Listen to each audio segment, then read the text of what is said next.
give me 1 second. Let me pull up the verse.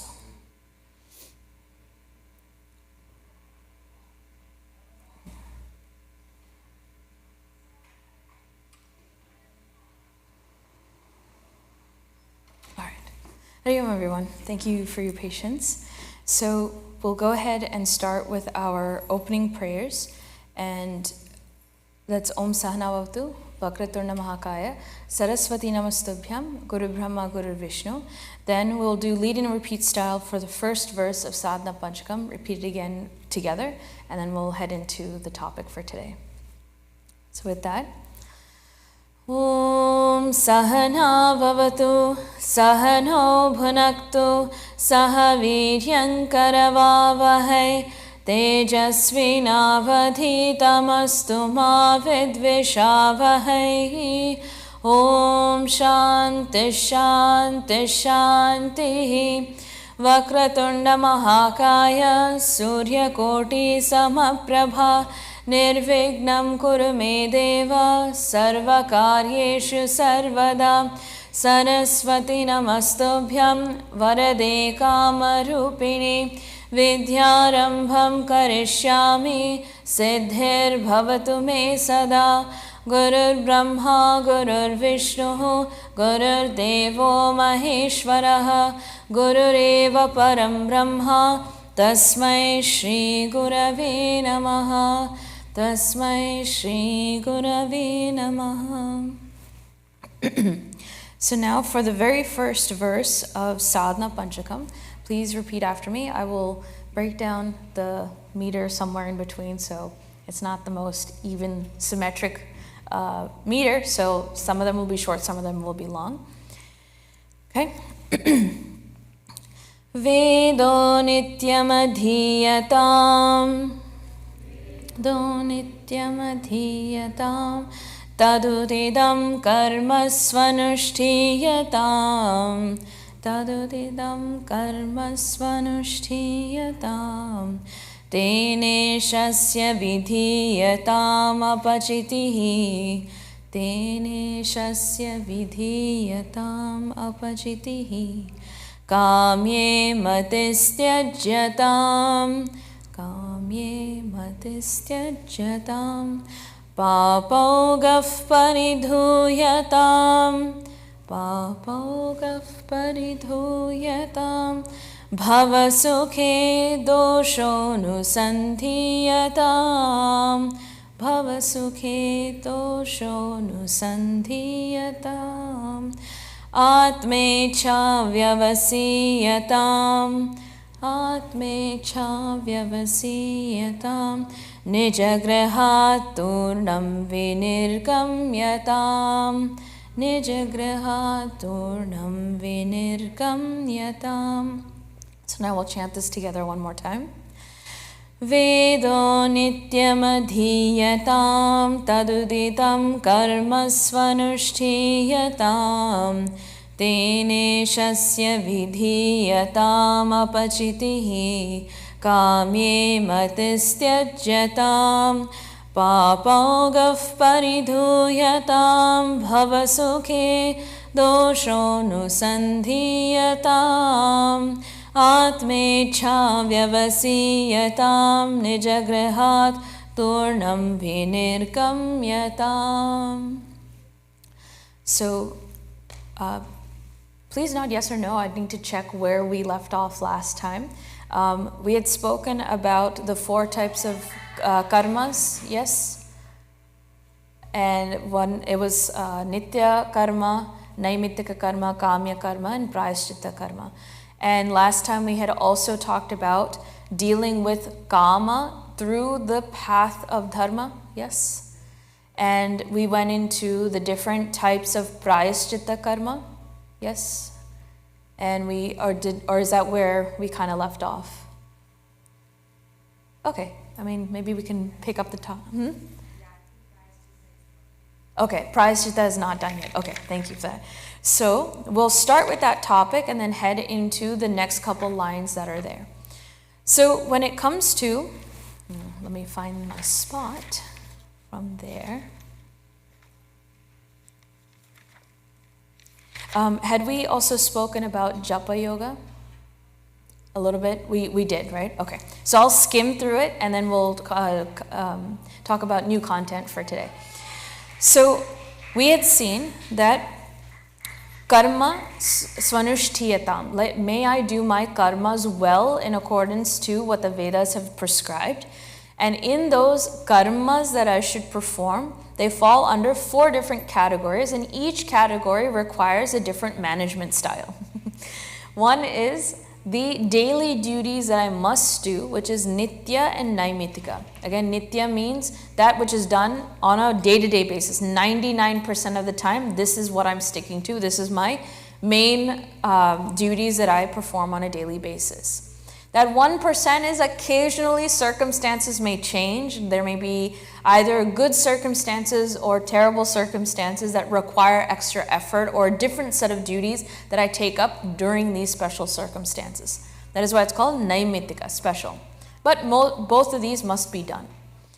Now, after this, there are probably a whole host, not probably, definitely, there's a whole host of desires that I deal with on a constant basis because of the very vasanas that I carry around.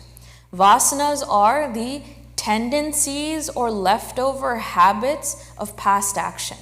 So there are certain styles, certain things that I've liked and developed, they've become refined over time, let alone over the lifetimes.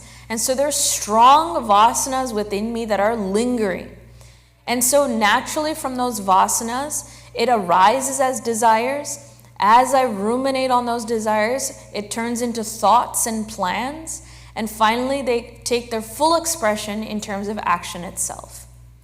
So, although desirelessness is the state to attain, it is not possible yet. That is where we're headed. Therefore, what do I do with the desires I have right now? I execute them or fulfill them in such a manner that is according to dharma, that by doing it in this way, I'm able to outgrow my vasana itself. I'm able to outgrow that desire.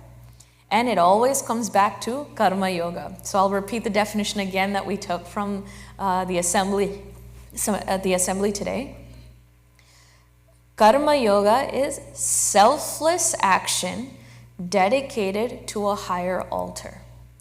So usually in kama, who is the benefactor or who's the enjoyer of that action that is done?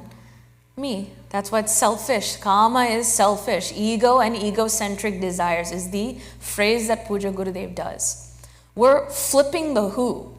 Who will benefit from me performing these actions in a selfless manner, in a dharmic way? Who's going to benefit now? The higher altar. Whether it be my family, my community, my nation, or Bhagwan himself at the highest state, I am flipping who is going to benefit from this. So I'm able to act upon my desires, but I cut off the cyclical loop of it. That I don't, as the ego, come to enjoy, others come to benefit from my desires. A very interesting, in today's day, hack, a hack into my desires. So, channeling my desires through dharma will help me overcome it so that I may slowly become separated and have less and less attachments that keep me from being objective in my nitya and naimitika duties. Finally, there's prayaschitta. Along the way, I've done so many mistakes that they will have repercussions and it will cause so many more obstacles down the road because of my past actions. How do I get through them? How do I never repeat them? How do I grow from them? Papogaf paridhuyatam. That may I take up consciously with sincerity and good endurance in self-effort to atone for what I've done. May I truly come to regret the mistake I've come, realize that it is a mistake, realize why it's a mistake, and truly come to regret it. Then take up in earnest tapas as a way of rectifying it for myself and develop and grow out of it. And finally, may I never repeat it again. This is the 3 principles behind any prayaschitta karma that I take up. And there are many more that I may not know specifically, because when we take up a tapas, it is to match the mistake that I've made. There's a correlation between the two. But sometimes I've done so many things, I can't even remember what those papas are. There is a generalized prayashchitta karma that we can take up, which is japa yoga itself. And we saw last week that the essence of japa yoga is when we utilize or harness the power between name, form, and thought. Name, form, and thought. There's a very strong correlation with the three. That when I say pink elephant, your mind cannot but conjure up the image. Even if I tell you, don't think about a pink elephant, it's impossible. That's the power of invocation of the name. So of all the things to bring to mind, may I bring up the form of Bhagwan in my mind constantly. So I take Bhagwan's name. Ram, Ram, Ram, Ram, Ram, Ram, Ram, Ram, Ram. And so when I say that, the image of Sri Ramchandraji comes to mind, his stories come to mind, his character comes to mind, the understanding and bhakti that he is my ideal, he is who I should be striving for. He is also my refuge, that whenever I feel weak, whenever I feel that I am not able to handle what's happening in my life, may my support and comfort come from my understanding of Bhagwan. That I gave a story to one of our chicks one time. It also comes, I think, at the beginning of Rudram, where the Shishya is looking at Bhagwan Shiva, who's in his Raudra form. Usually he's Shanta, he is Samatvam, he is Bhola Shankara, right? That he's the most benevolent of the three. It doesn't take very much to please Bhagwan Shiva, even a drop of water, which is why there's that Abhishekam, the pot of water that constantly drips one water at a time. He doesn't need much. Whereas Bhagwan Vishnu, he needs that full alankaram. He likes abharanam, abhushanam. Bhagwan Shiva is the most simple, and yet to invoke Bhagwan Shiva's anger, think of how much papa must have been done. So in that image, that Bhagwan Rudra is like pulling that bow and arrow and pointing it straight at the sadhaka who is asking for forgiveness. And he's quaking and shaking, saying, Bhagwan, I know I've done some things, but why this form? Please, Bhagwan, I beg you, I beg you. And Bhagwan says, I'm not just looking at you. That arrow is pointed behind you. Why? Because all the Rakshasas that have been following you behind, I'm aiming my arrow at them over your shoulder. So turn around. Don't be afraid of me, because I am your refuge. Turn around and face your Rakshasas. You have my support in facing them.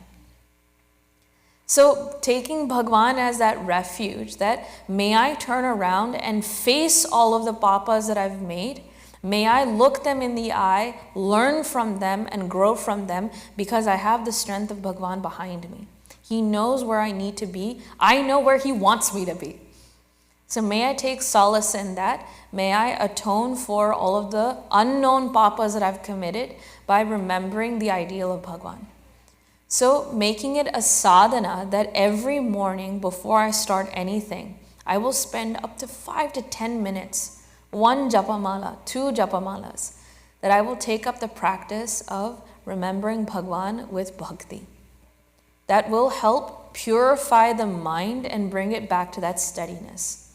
We saw in today's assembly that what are the effects of being an ego-less karma yogin? What does it mean to be someone who is so selfless? What are the effects of it? When it comes to anxieties of the past and anxieties of the future, both become diminished. Because if I have desires, everything turns into, did it match or did it not match? It becomes a very clear-cut decision. All the things in the past that matched my likes, I want it again. Why can't I still have it? Why is it still not here? If I never got it, I'm pissed, I'm angry. So in the past, we keep looking at this happened, that didn't happen, that happened, this didn't happen, and we keep circling and brooding over the past.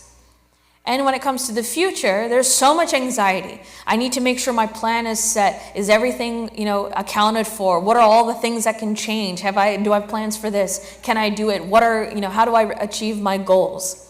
There's a lot of anxiety that goes into the future. And so even though I took a simple example in the assembly today, that if you're sitting in a test, when you're looking at the piece of paper in front of you, where you can't even read what's in front of you. You're reading the sentence, but nothing is going up here. Why? Because it's so muddled with all the thoughts of anxieties of the future, anxieties of the past, that the present is not even available to my mind. If I'm in such a mental state, how can I do my best in the present? I can't. So a lot of times when we have to calm down, we have to, okay, let it go. Forget the past, forget the future, right here. What am I supposed to do? That clarity, that letting go also is the ability of the ego to stop itself. Look, ego, step aside. Whether you want something, don't want something, it doesn't matter right now. What is it I have to do? We have to go through that process when channeling the present moment.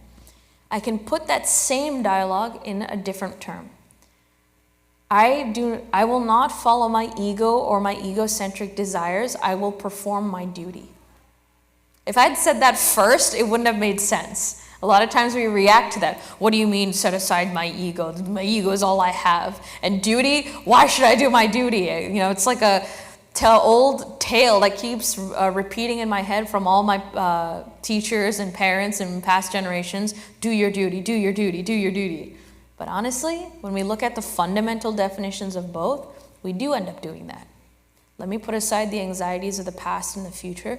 Let me do what I have to right now. What I have to, aka duties. So logically, it makes sense. So clearing the mind, making it steady, making it dhrida, firm and pure is the process of karma yoga.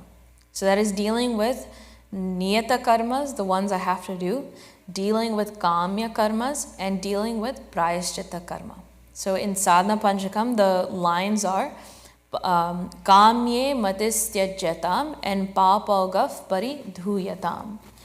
So then after that, what do we see?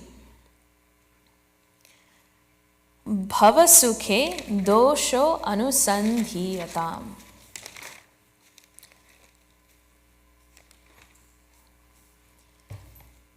Bhava sukhe dosho anusandhiyatam. So here, bhava sukha means happiness. And we're talking about the relative happiness of the world. Pleasures that I find because of the certain interactions I have. So let me take a side step here, explain that definition, and we'll come back to the main thought. I just need the terminologies to be clear. There is a difference between vyavaharik sukha, or worldly pleasures, versus that paramatmik sukha, that ananda, the bliss that we keep speaking about. A lot of times we confuse the two. You say sukha is here, sukha is there. Isn't it the one and all the same sukha? It's the same experience. What do you mean by dependent joy versus independent joy? So bhava sukha in vyavaharik terms means that for any experience to happen, I have to be there, the object has to be there, and a connection has to happen, meaning a certain interaction has to happen. So the classic example that comes from self-unfoldment, Puja Gurudev says, let's say Meera gets a letter with the news about her father being sick. The letter is the object. Meera is the experiencer or the subject of this story. What is the interaction that has to happen? She has to read the letter. If that letter arrived and she just put it aside without opening it, has the interaction happened? No. A certain kind of interaction has to happen where she reads the letter. Upon reading the letter, then she gets the experience of sadness. So all three components have to be there. Now, in that moment of what that experience is going to be like is dependent on, not on the object, but in the state of my mind. The same letter to her neighbor or colleague, it won't have any effect because it's not her father. It's not the sickness of their own relative. That experience will be different than Meera reading her own father's sickness. Why? Because there's a set of mindsets and vasanas and frame of the world outside that matters to that person. So, The sequence again is you need a subject, you need the subject's mind with its set of vasanas, then you need the actual connection or verb, and you need the object. So for an experience to happen, all four components need to be there. Therefore, we say it is a dependent joy or dependent experience because all four factors have to be there. If any one of them is missing, you won't have an experience. Now, when we speak about ananda or bliss, now I'm completely shifting circumstance or context here. We say that Paramatma, Brahman, is that one substratum. There is no second. That means there can't be a difference between object A and object B. There's no distinction between it. It is all object A. In that case, who is the subject? The self. Who is the object? The self. So can there be an interaction between the subject and the object? No, because there's nothing to interact with. It's null and void. So self in the self, by the self, for the self, so on and so forth. There is no distinction in factors. It is a self-experience. So it is an independent experience. It is a bliss or sukha that is not dependent on anything. Either the presence or absence of an object, because the object isn't even there. There are no distinctions. So that is the difference between vyavahara sukha and paramarthik ananda. There's a difference between the two. So in English, if you pay attention to Puja Gurudev's writing, you will see Puja Gurudev write as happiness in lowercase and the word bliss with an uppercase. So you'll see that even in his language and writing, he's trying to make the distinction of what standpoint he's talking about. Now, why am I talking about these two distinctions? Because when we come here in the line, bhava sukhe dosho nusandhiyatam, we want to look at this world of sukha. Here, it means in this world of dependent joy, this bhava sukha, may I see doshahas, the faults, the shortcomings of seeking pleasure in this world. This is the next sadhana that's being given. Why? Because once I've set aside, again, it's important to remember the sequence of development that we've seen up until now. Putting aside kama, no longer having any desires or attachments to things, and having purified the mind of all the papas, purity of mind awakens the power of discrimination. Only when all the pushing and tugging and all of the conflicts that happen in mind have calmed down, clarity of mind comes about, and I'm actually able to apply my mind to the world and saying, what exactly is it? Is it giving me what I've been looking for? I have clarity of mind. My intellect is available to use for analysis. And that analysis is looking at, in this world of sukha, does it actually give me sukha or not? Dosho anusandhiyatam. Let me see what are all the faults in this thinking I used to have. So, the same person who felt earlier that the world has so much joy to give, the same person will come to see those pleasures as actually painful, that it's not giving me what I want. So why not worldly pleasures? Because it has certain defects. One, it will bind us even more strongly. And three, it will only lead us to more sorrow down the road. These are the three factors when we actually analyze what is the world giving me.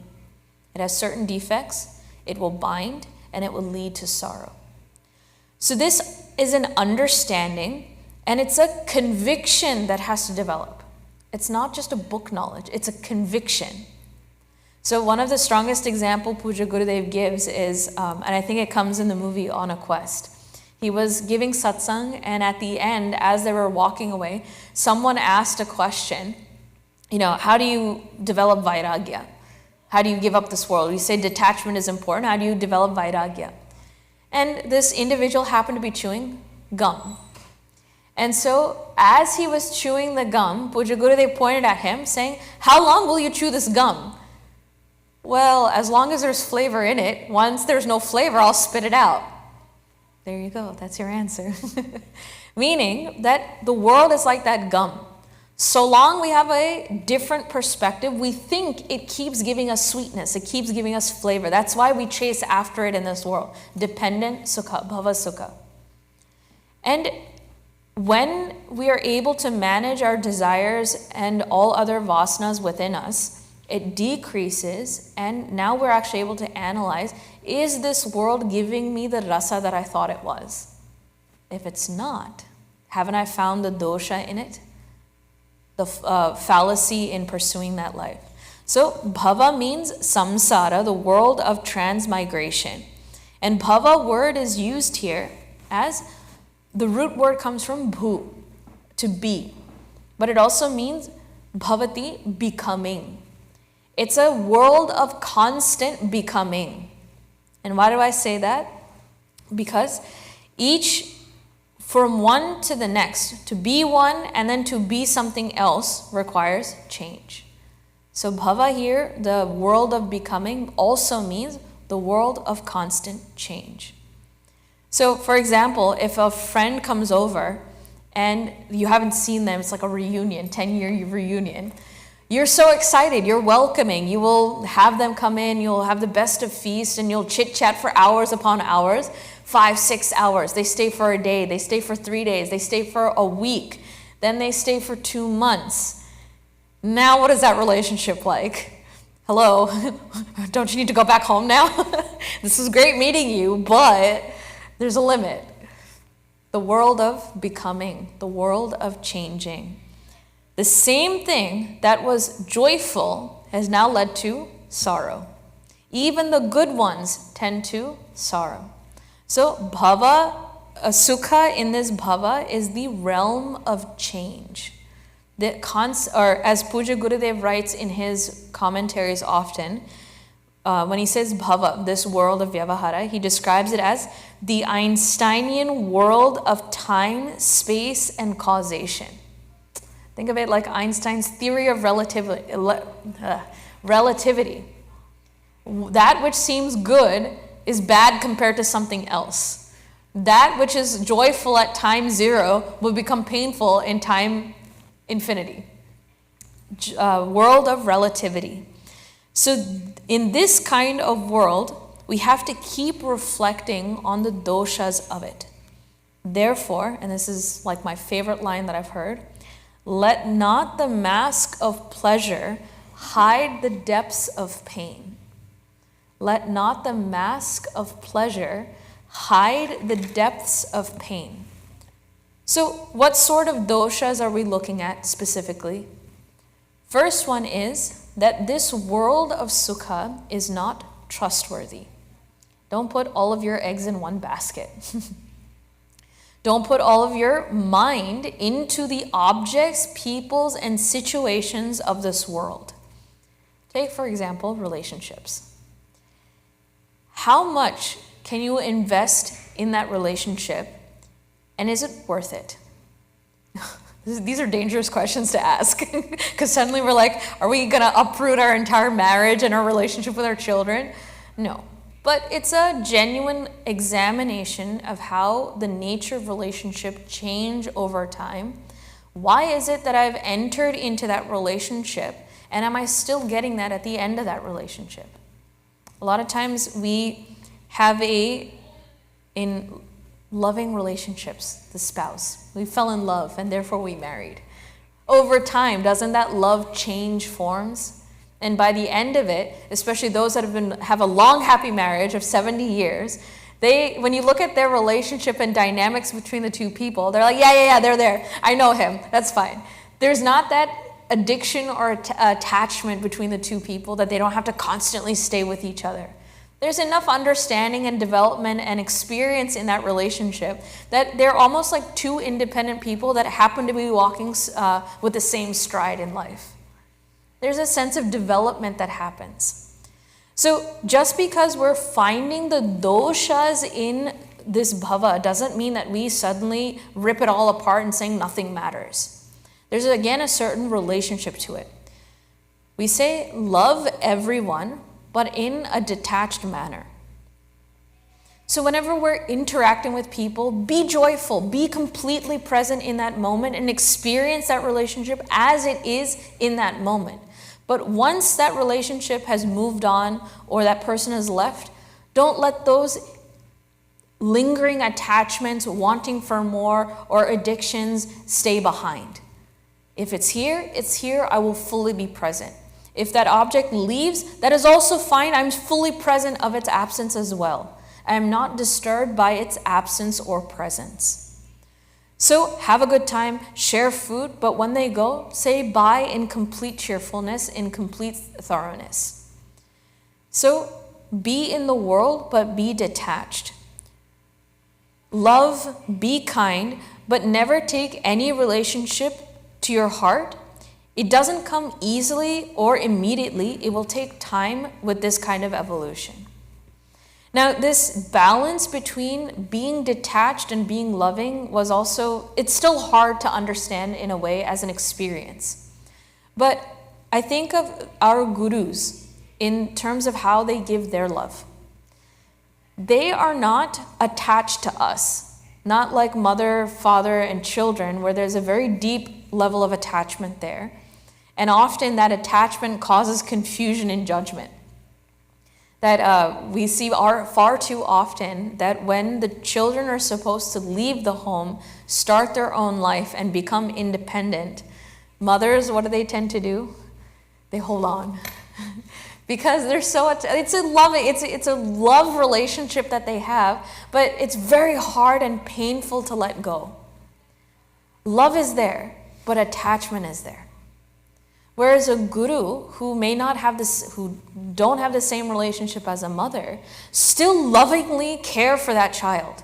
Every time we go and say, Swamiji, we have a question, Swamiji, we have an issue, Swamiji, we have this, I need your help, I need your guidance, we go full force and ask for their help. They, in their all-compassion experience, give. And the amount of support they will do, they will be sacrificing so much on their own end to give and teach and support. But at the end of the day, if the student does not want that help, let's say the student walks away and never comes back, the guru is not going to hold on. No, you were my shishya. What happened? Stay. Okay, you want advice? I give you advice. You don't want advice? I won't give you advice. They meet you exactly where you are. They meet you exactly where you need to be. And at the end of the day, because of their detachment, they have the most objective mind to assess what is important. If it requires a little bit of pushing and shoving, they will. If it requires them to ask the student to dive in the deep end, struggle a little bit, they will. Whereas a mother might struggle with allowing the child to struggle. So again, just because there's detachment doesn't mean that there's love. In fact, detachment will amplify that love. So this kind of understanding will take time. It will take experience, and it will take conviction that slowly has to evolve to reach to this level. So attachment to the world is not trustworthy, is the first dosha that we have to see. The second one is every pleasure takes away a bit of energy. Experiencing joy is exhausting. Well, what do you mean? I go on vacation because I want to enjoy. It's my break. It's the way that I rejuvenate. Is it? When we work 40, 50, 60 hours a week and have, really hauled through a lot of work, and we say, finally, when is summer vacation coming up? When is December break coming up? I need a break. Then we go and take a break. Where do we go? Vacations. Either destination, Caribbeans or Alaska or whatever is the cruises, anything. And there, what do? We unleash. Eat anything and everything. Anyway, I'm on vacation. I enjoy and watch movies, or I play games, or I go experience, tour around, go shopping, just unfiltered, no discipline whatsoever. Just throw it all out the window. What happens at the end of vacation? When you come home and you drag the luggage into your home, are you feeling rejuvenated now? How is your energy level at the end of the 60-hour work week versus the end of 60 hours of vacation? you're actually more exhausted. And you need another break before you actually start work. So,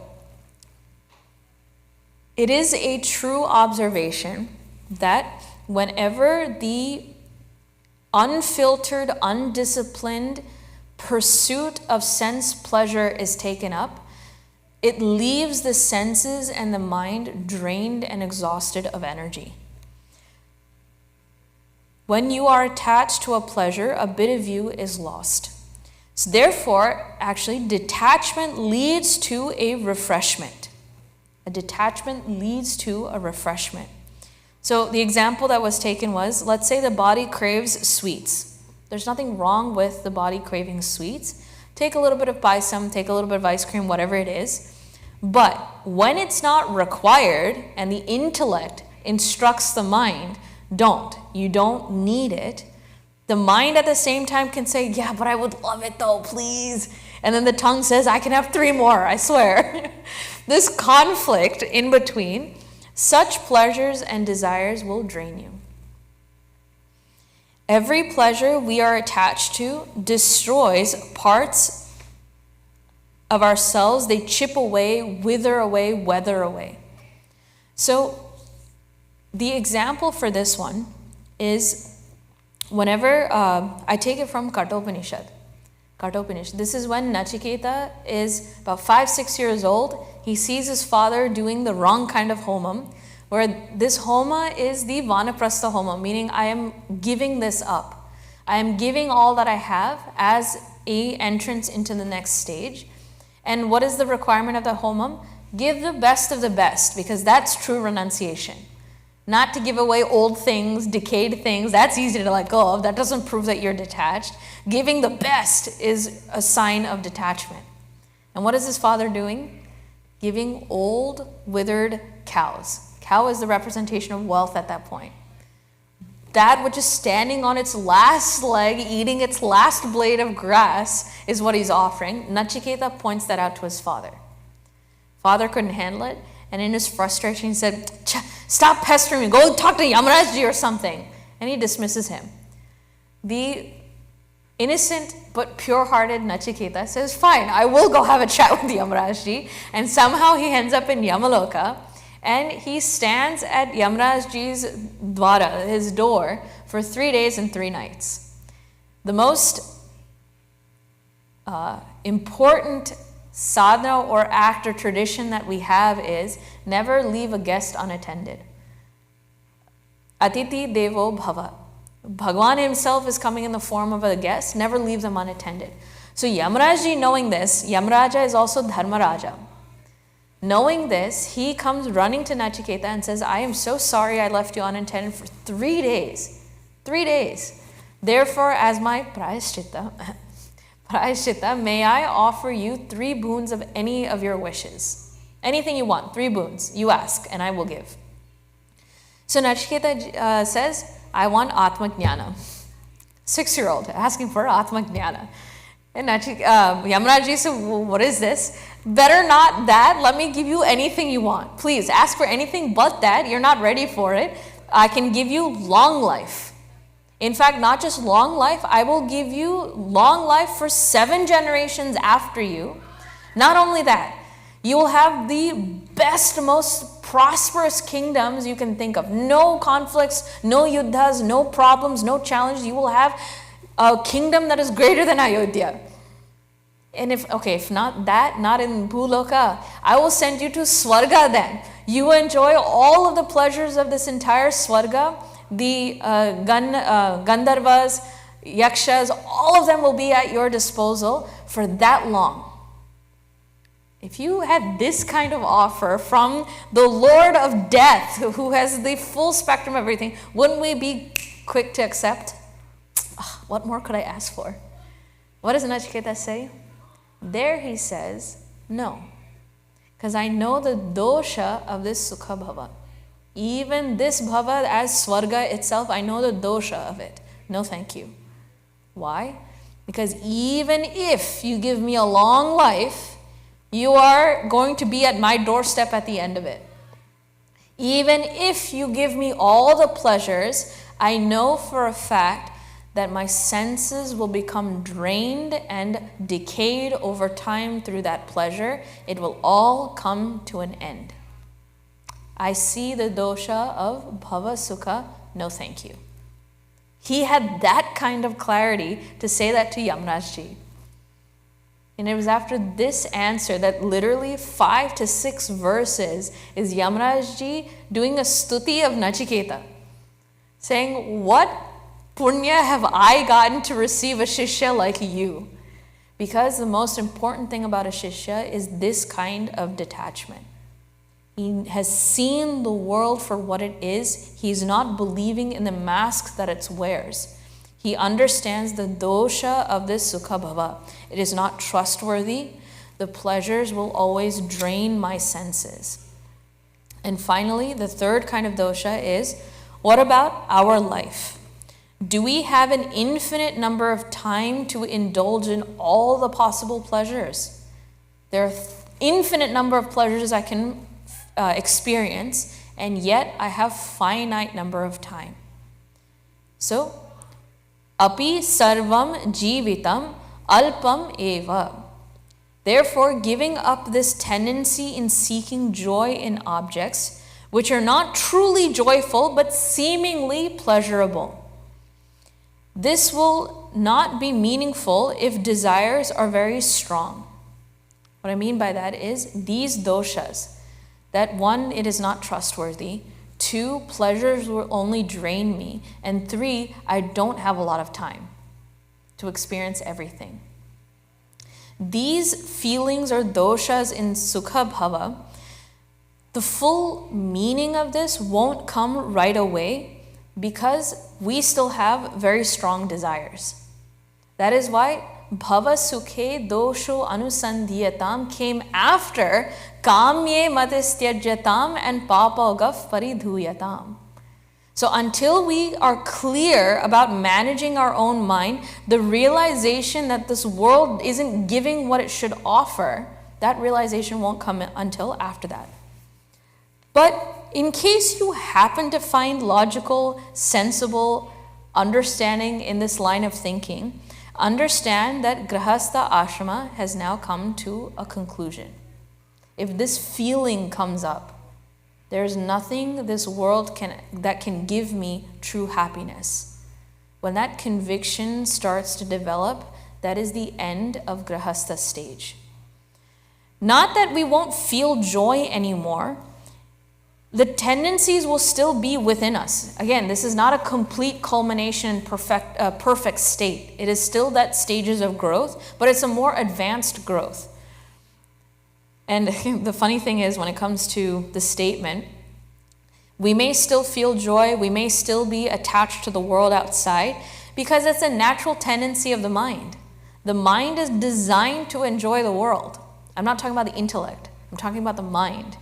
It has the natural filters of our vasanas that will always be there. And they say it's like the curling of a dog's tail. I think in Hindi is that proverb, that if you look at a dog's tail, it's always curved.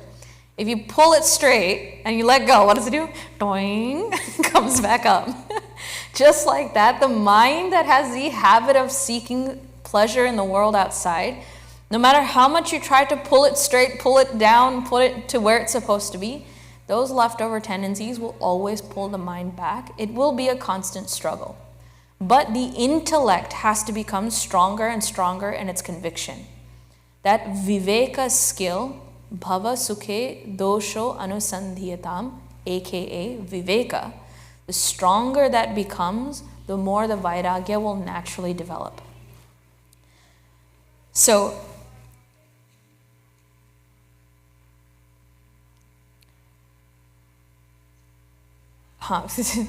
there's another analogy again with a dog. I don't know why dog becomes the analogy for today, but he said that, I think there's a Tamil proverb. I don't speak Tamil, so I don't know the actual phrase for it, but the translation was, if you give a dog a beautiful bath and a good place to sleep, what will it do? It will go outside and eat the dirt, the feces or whatever it is on the outside, and the way it sleeps is it will tuck its tail underneath as if it's in a cold, shivering place and sleep like that. Why? Because it's its natural tendency to do that. So in the same way, so no matter how much you pamper that dog, it will still behave like a dog. That's the essence of that phrase there. So in the same way, when we force the mind to think higher, to think more evolved, we have to keep in mind that it will have tendencies to come back to its animalistic state. We may come to class, we may steadily do our puja, but at the end of the day, when we're given time and space and no one is watching us, what will the mind naturally want to do? Go back and find entertainment. So this is an observation saying this is how my mind is going to be. Struggle is going to be inevitable. Because a lot of people, when it comes to sadhana, I get frustrated. I thought sadhana was supposed to help me tame my mind. My mind is getting worse. Well, yeah. What do you think is supposed to happen in the beginning of sadhana? This is the natural tendency of the mind. It won't change overnight. The fact that you're struggling is a good sign. You are challenging it. Your frustration means you're heading in the right direction. So don't give up. Just keep going. So, anusandhiyatam, you can't change the mind in one stroke, but it is a habit that has to be built. And there was another interesting phrase when it comes to the word habit. The nature of habit is, take this, if you were to write the word habit, H-A-B-I-T. Take away H, what do you have left? A bit. If you take away A, what are you left with? Bit. If you take away B, what do you have? It. And if you even take away the I, what do you still have? T. In this case, the thought remains. And even if you were to take away the T itself, what remains? The impression of what you wrote on the page. Meaning this is the nature of habit, that it keeps lingering and lingering and lingering, and it takes very long and hard work to remove habits or change habits. So it takes time to evolve, but the very determination to evolve makes you a seeker. The very determination to make that change, to evolve, makes you a seeker. So in Bhagavad Gita, there's, I think in chapter 12, Sadhureva samantavya samyak vyavasito hi saha. I consider him to be as good or a noble individual because he is firmly determined to change. He is firmly determined to change. He may not have achieved it yet, but that determination is the key fact that will keep us going through it, keep us striving. So the dosha the dosha can help us evolve slowly. The mind will constantly seek joy, and we have to keep feeding it. Otherwise, the mind becomes our greatest enemy. It becomes the greatest rebel. I think there's one line in Gita again. The mind is my best friend. The mind is also my worst enemy. Because of its natural tendency to seek joy, it has to be fed in some form or the other. So now that I'm stepping away from bhava sukha, I'm seeing the doshas in there, yet my mind is going to be craving joy and sukha. What do I do now? How do I resolve that? This is when we see the next line where it says, Atme cha vyavasiyatam. Atme cha. Atma ichha vyavasiyatam. So at this point, in the Vedas we studied Satyam, Jnanam, Anantam, Brahma. That's a Mahavakya that's being stated. This is the highest state. And we've learned all that needs to be learned in Brahmacharya Ashrama, Veda, Artha, Jnana. The Artha of the Vedas, the meanings of the Vedas we've learned. But when we exited Brahmacharya Ashrama, we were only 15 or 16 or very young at that age. We haven't had any life experiences yet. But now that we've gone through Grahastha Ashrama, gone through the experiences, we may now be 40, 45. Now, I understand that I'm not getting what I want. Bhava sukhe dosho anusandhiyatam.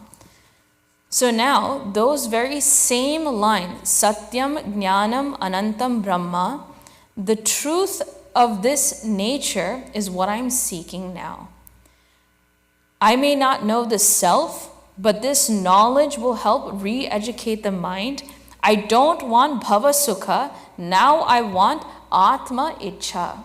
I want to know that self. So we saw in the beginning the difference between sukha and ananda, that vyavahara sukha versus that permanent bliss state.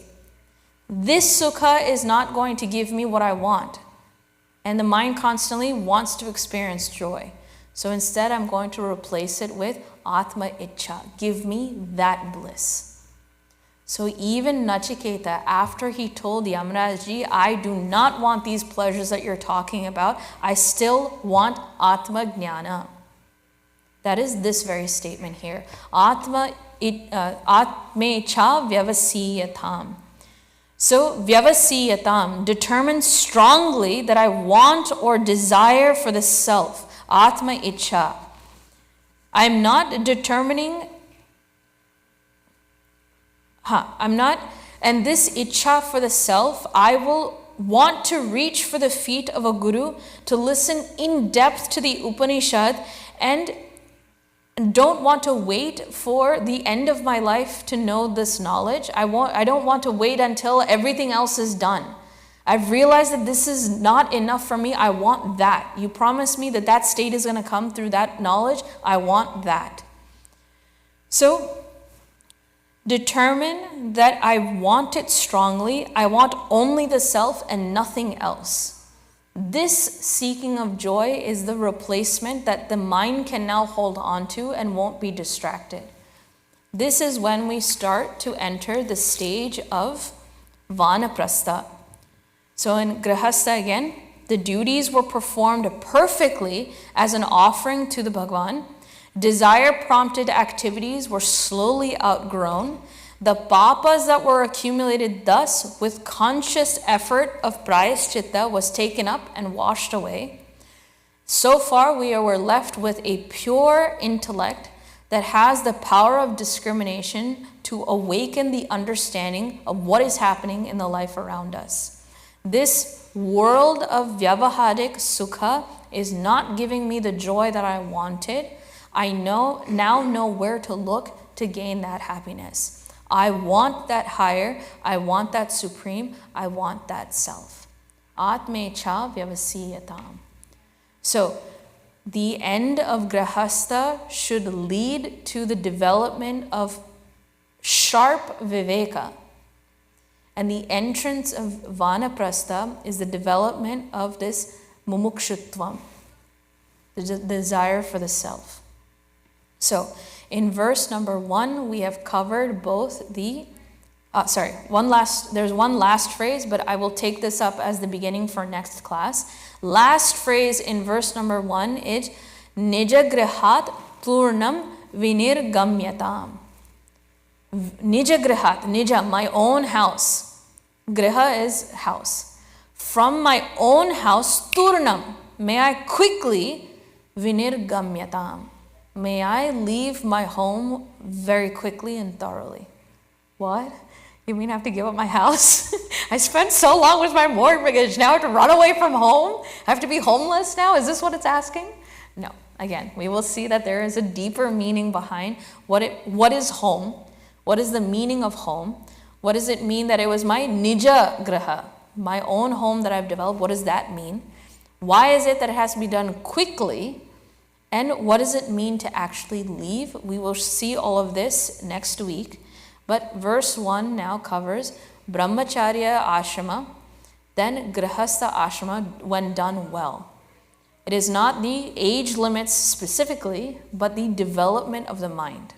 So if anything, there's one analogy to remember. What is the point of grihastha? Think of the chewing gum. Chewing is my duties, and I have to deal with all the rasas that come out of it, so that eventually all the rasas goes away, and at the end of grihastha, I'm able to spit it out. Meaning I've chewed up the world, and I've learned what it's truly all about, and I don't need it. I'm ready for the real thing now. That is what grihastha ashrama really does to us, and is not just about enjoying the pleasures of life, as we may unintentionally misunderstand what Grahastha is all about. So with this, next week we will see the beginning of what is Vanaprastha Ashrama and learn the next verse, verse number 2. So with that, we'll do our closing prayers. Om Purnamadav Purnamidam Purnat Purnamudachyate Purnasya Purnamadaya Purnameva Vashishyate. Om Shanti Shanti Shanti. Harihi Om Shri Gurubhyo Namaha. Harihi Om. Thank you so much. Hari Om.